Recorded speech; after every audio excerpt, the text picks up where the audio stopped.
No, So she's fine. let's get started. All right. Firstly, before I welcome new friends of ours, I wanted to thank all of my friends that we spent 730 shiurim doing Bava Kama. There is the Hadran, which is the acknowledgement of Hashem's mercy and allowing us to learn Torah and the significance of Torah. We're not going to do the Hadran today.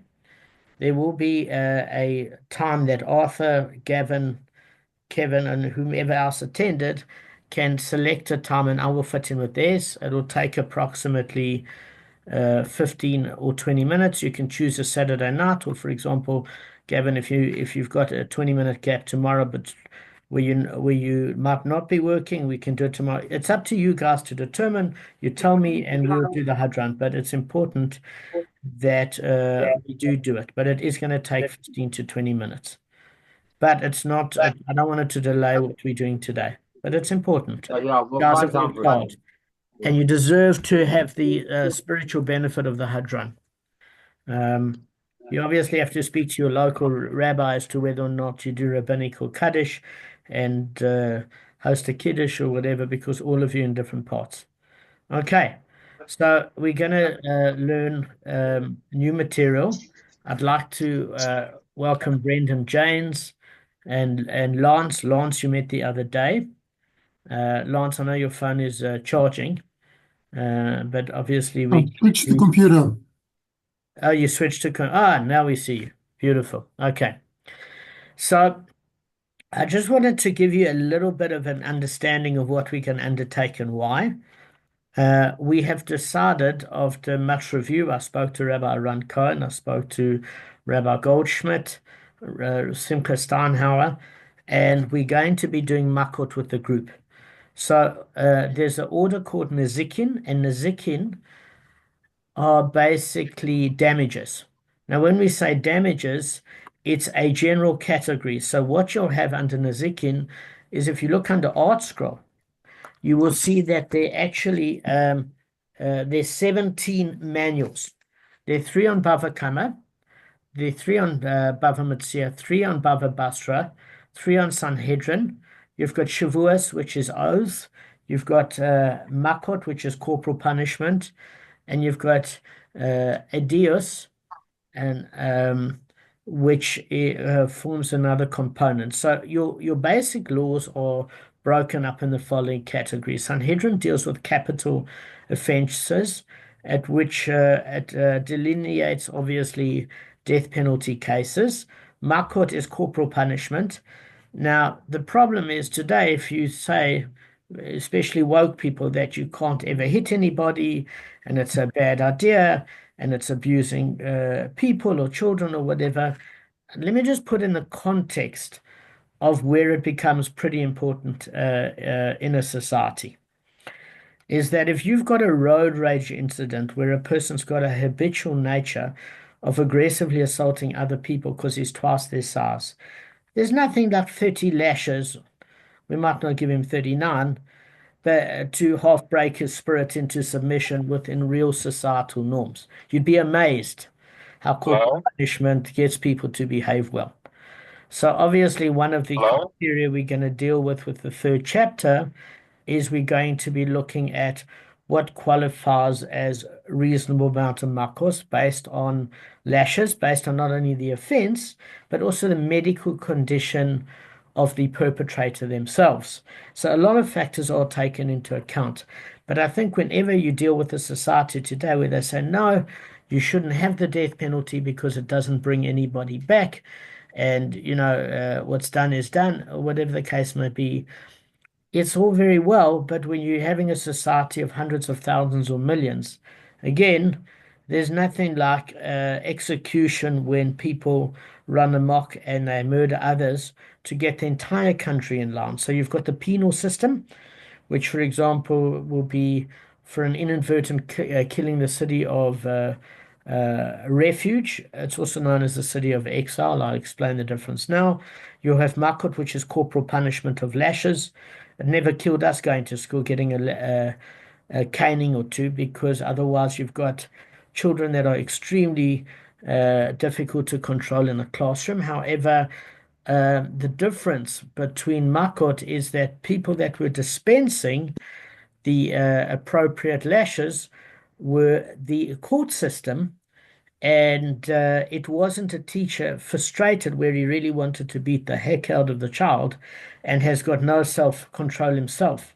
As Dr. Scott Peck, the psychiatrist, said, those that do undisciplined discipline themselves lack discipline. In other words, if you want to frustrate your kid and hit him out of frustration, that's ill-disciplined discipline. So where do you think he actually derived the lack of discipline from? The parent that can't control his emotions. So we're not talking about those sort of lashes. We're talking about appropriate and controlled and responsive, not reactive.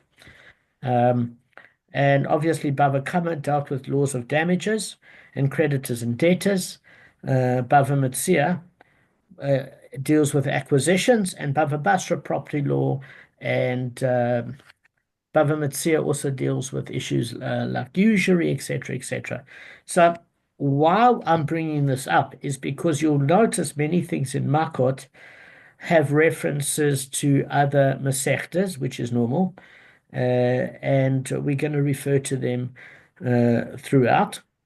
Now, without any further ado, what I'm going to do is show you where the pasukim are in general for Makkos, for lashes, where you can find them. And one of the best sources is not Safaria, guys. It's actually the Stone Edition Chumash. Okay, because Safaria, sometimes the translation can be a little bit inaccurate, but it's certainly better than nothing. And what will happen? Lance asked me this in particular. He said, "How do I know if I join this year that I know that I can track my learning?" Because once you join on the Friends Learning Torah group, you'll see that every page and every shir is linked to a page within the Schottenstein. So what we'll do there is we will be very, very specific that you can always refer to the learning material, and you can see it's trackable and measurable, because otherwise, as Lance pointed out, what is the point? And I think, Lance, that was a good point. The one thing that you'll notice is I don't use personally anything other than the Oscar Schottenstein, because none of us, maybe some of you did, but I certainly didn't go to yeshiva. I went to Osama to learn for a holiday for a couple of weeks on a Shoresh tour, like many of us did in Israel, Aisha Torah. But we didn't develop the learning skills like Rabbi Cohen developed, and even Rav Simcha Steinhauer uses Art Scroll. So I have no Aramaic skill set whatsoever. I'm a paraplegic cripple, and Art Scroll is my wheelchair. Okay, so it is what it is. But one thing that you have to know, and the guys will tell you from before, especially Brendan, when he was here, I prepare very well for this year because you guys deserve clarity and effort put into this year. Now, I can't expect you guys to do preparation because none of you have the time. You're all different business owners and you do consultancy work, etc., and your time is precious. So I don't expect you to do Chazorah, and Chazorah basically means revision of what I taught. But what would help on the Shabbos is if I tell you what pages are coming up, I can even share those pages with you.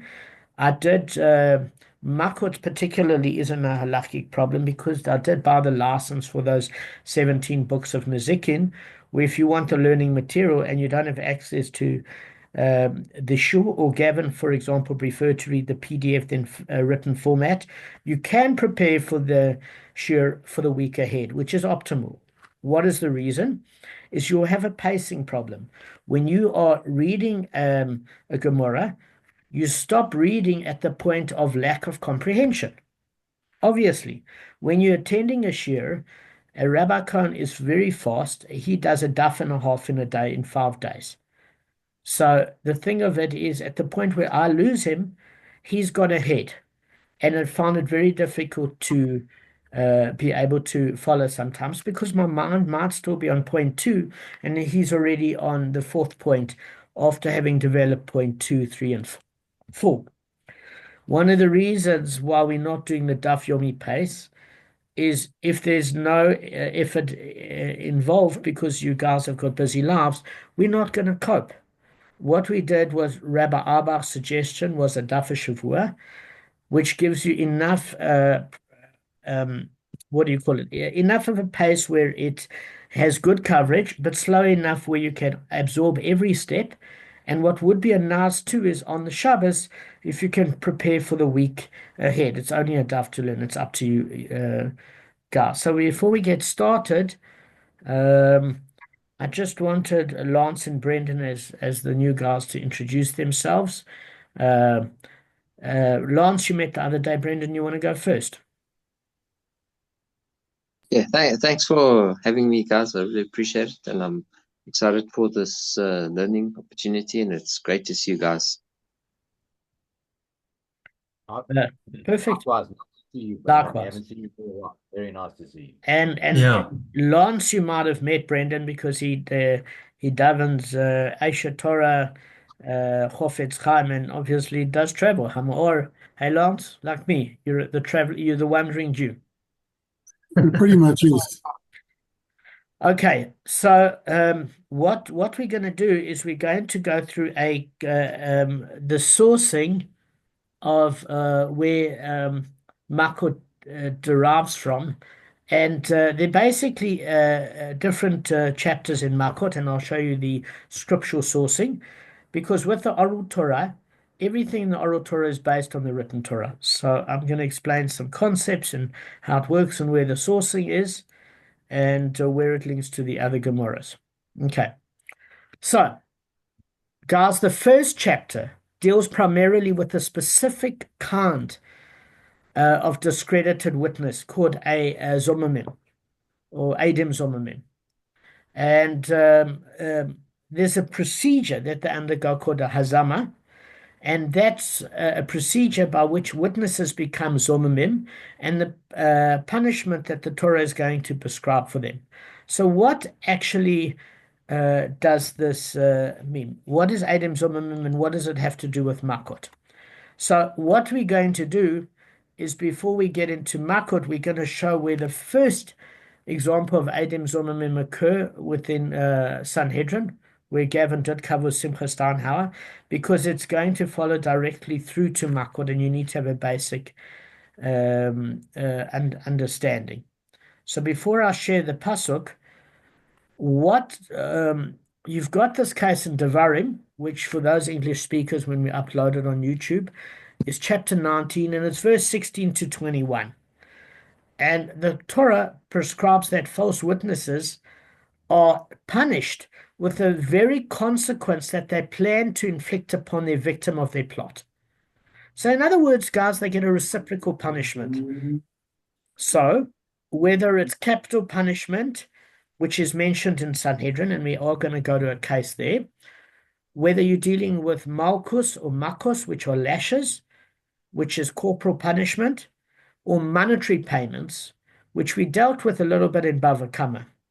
The method by which these witnesses may be proven false is going to be defined by the Mishnayos and the oral law. We're going to deal with that specifically in the fifth Damon. chapter. Yeah? Yeah, it's just Damon. He's the only one Brendan, frozen. when are you Frozen heading in back to time. Joburg, man? Have I I think frozen? yes. You Yeah, were for about 20 seconds. 20 Let me just seconds. go back 20 seconds, yeah. Yeah. Okay, so this concept of Zomimim witnesses. So Zomim, it's not witnesses that have lied. I just want to define this as to why. So basically, there's a difference between lying witnesses and conspiring witnesses. So in the fifth chapter, what we're going to deal with is what's the difference? Well, firstly, there's a particular process about what conspiring witnesses mean compared to lying witnesses, and what is the punishment for those conspiring witnesses. So they punished with the exact consequence that they planned to have inflicted upon their victim of their plot. Okay? So they get a reciprocal punishment, bottom line. It doesn't matter whether you go back to Sanhedrin where it's a capital punishment. If they accuse somebody falsely of murdering, they themselves get the death penalty. If they accuse an innocent person of being liable for a crime at which they would receive lashes, they get lashes. And if they look to cost somebody money, then they have to make that monetary payment they wished their victims to pay in that plot when they were caught. So that's in the 5th chapter. Now, the hazama is the process known as the reciprocal punishment. Now, this is very, very important. It's not lying witnesses. Hazama witnesses are witnesses where a first pair of witnesses come against the defendant and say, we saw you in such and such a place in Santon City at 3:45 in the afternoon on a Monday afternoon, assault this particular individual. Then the second set of witnesses come before the sentence has been carried out. They have to obviously catch it in time. In other words, there's a verdict against this innocent defendant, but the sentence has not been carried out against him yet. And the second set of witnesses come to the judge and they say, listen, it's impossible that this first set of witnesses viewed this assault because they were with us in Plettenberg Bay having a great holiday. So again, their discreditation as witnesses have to occur where the second set of witnesses turned around and said they were not there to view the particular crime they claimed to have seen. So it's not invalidating the testimony of the witness or witnesses. It's basically saying they couldn't have been there at all. They were with us in another location at that same time they purported to be there. Now, why aren't, for example, lying witnesses given a reciprocal punishment? And you'd say, but surely they're lying. Let me give you a great case. You get an up-and-coming, you get somebody that, for example, has been married for 15 years. Marriage isn't exactly the wonder of his life. His wife's 300 pounds, and she blasts him and nags him from morning to night, and sex is a chore for her. It's like she's doing him the biggest favor in the world. Okay. Now he's got a PA secretary. She's young and petite, very hot, and a slight nymphomaniac, very, very fond of him, and thinks the sun shines out of his behind. Now, what do you think's going to happen when he works late at night there over a regular basis? It's probably likely that he's going to shtup her. Now, it's fine until he's got 3 or 4 kids and he could lose custody of the kids, and his very well-built business that he's worked very hard for, since his wife spends most of the day in coffee with friends and hasn't worked a day in her life, is now party to having half that business handed over to her. And he figures, why? She hasn't exactly pulled her weight here except gained it. And in that particular case, he happened to have been in a hotel room in the Santon Plaza whilst a crime has taken place. Now, because he also doesn't want to lose custody of his children apart from half of his assets, how many of you would think that he would say, somebody that looks like me was there witnessing the crime? I didn't see anything. I wasn't there. I was elsewhere. How many of you think that that's a plausibility? Guys, anything? Any thoughts? Yeah, he's plausible. Yeah. So that isn't somebody that's conspiring to do damage to the victim. That's number one. The Eidim Zomamim has 2 character traits. It's somebody that has corrupted the justice system for vengeance.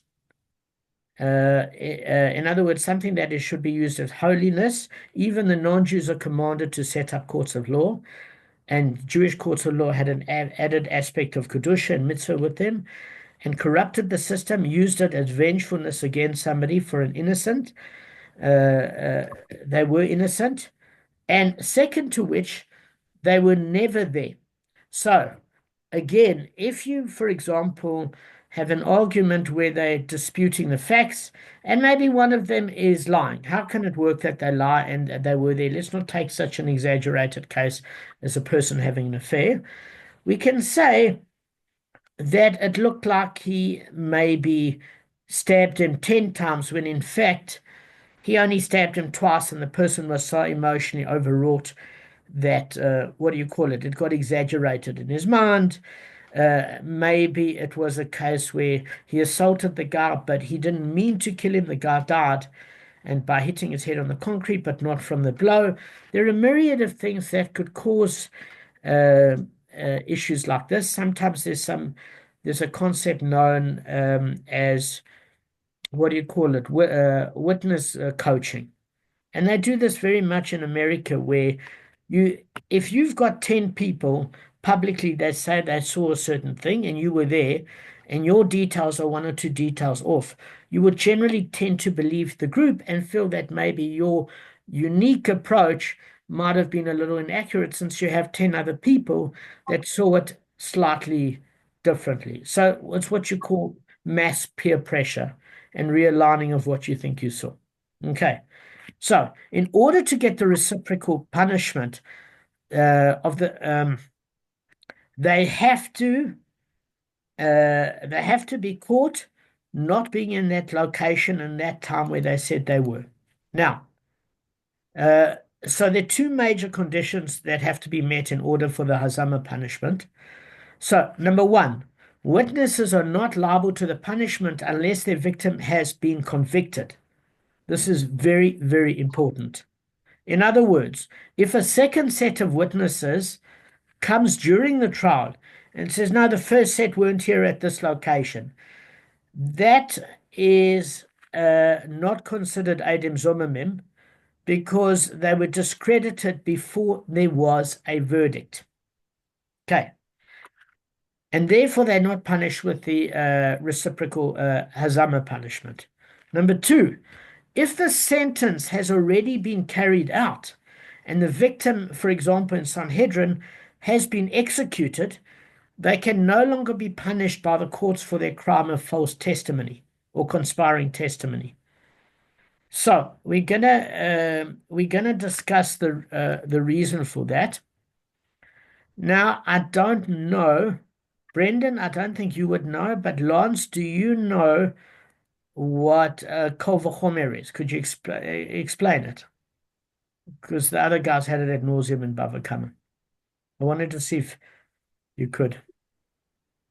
Not off the top of my head. Sorry?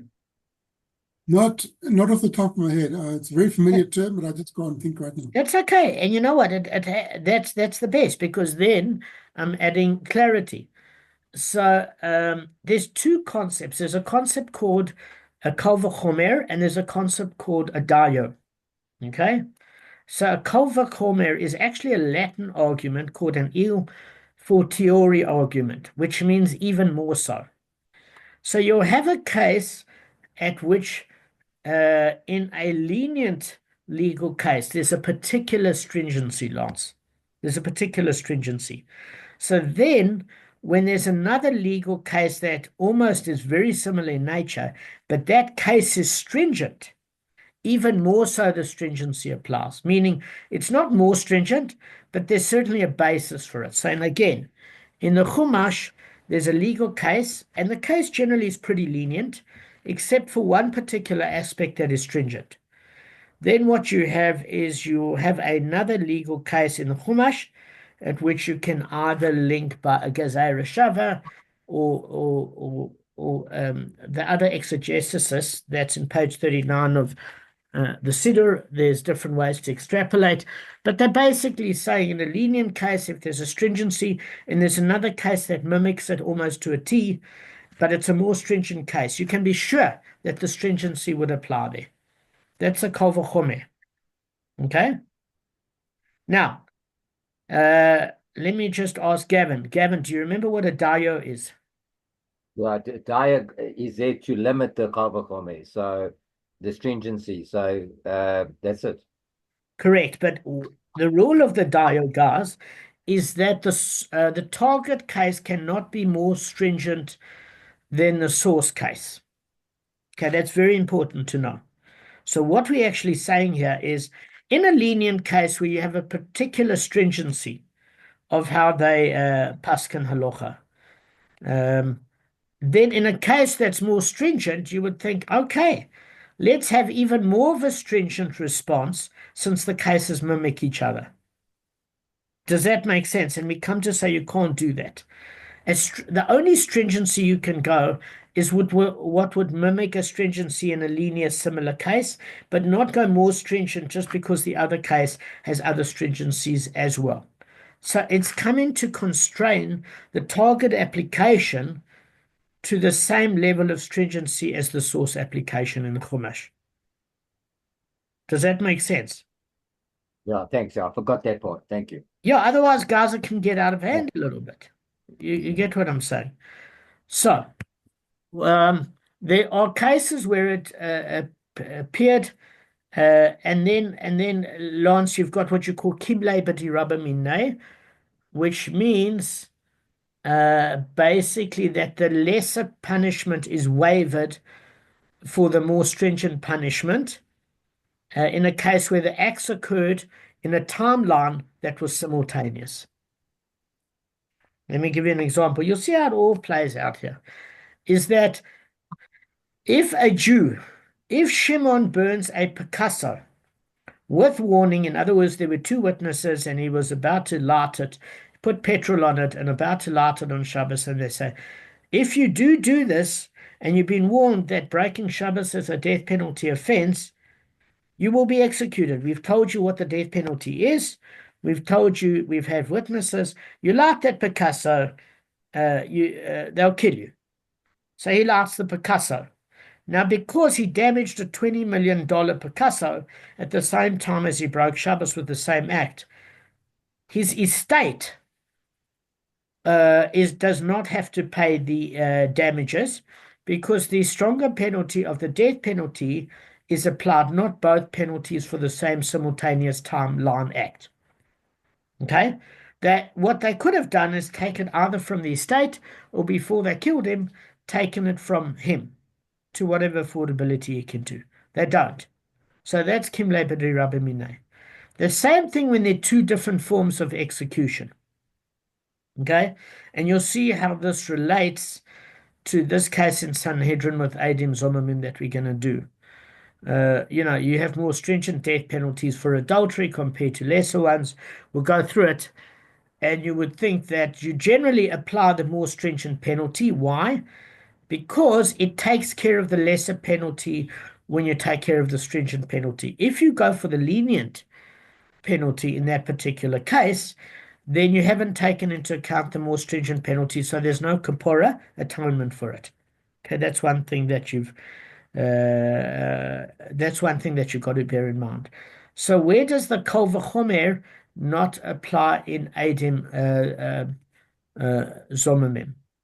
Well, I'm going to explain to you. So one of the things that you've got to bear in mind is that in halachic rulings, your first trump card, although Trump does trigger people, I hope he does become president, will be good for Israel, and I hope we don't get banned for saying that. But the reality is, Sphora, logic, does not trump scriptural sourcing. Scriptural sourcing always comes as a higher priority before logic. Okay, let me give you an example. The Eidim Zomamim would say, if there was a verdict where these conspiring witnesses got this person where he's susceptible to execution and a verdict was given, but a second set of witnesses were able to say that first set of witnesses were not there at the time, and they given the reciprocal punishment of the death penalty, and yet it hadn't happened yet that the victim was executed. In other words, there was a verdict, but execution had not happened. There has to be a verdict for Eidim Zomamim to get the reciprocal penalty.